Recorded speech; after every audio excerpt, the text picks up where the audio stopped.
কাছে ধর্ম আগে নয়, আমার কাছে রাষ্ট্র আগে।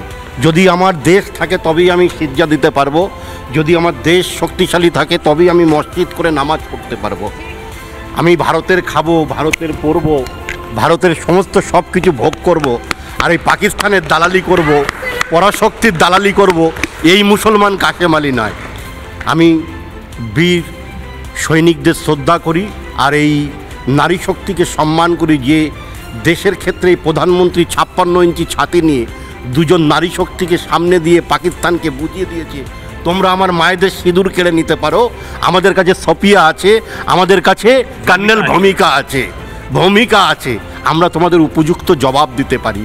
অতএব এই ভারতবর্ষকে যারা ভাঙতে চেয়েছিল ধর্মের ভিত্তিতে, হিন্দু দেখে দেখে যারা গুলি করে হিন্দু মুসলমানের মধ্যে গৃহযুদ্ধ বাঁধাতে চেয়েছিল, তাদেরকে এই 56 ইঞ্চি ছাতি ভারতবর্ষের প্রধানমন্ত্রী নরেন্দ্র মোদীর নিজস্ব অস্ত্রে, আমরা এই আমেরিকার পদলেহন করি না বা চীনের কাছে আমরা মাথা নত, আমাদের নিজেদের সুদর্শন, আমাদের নিজস্ব সুদর্শন চক। চলো আমাদের এই জায়গা থেকে কাছে আমরা পাকিস্তানকে নাস্তানাবুদ করেছি।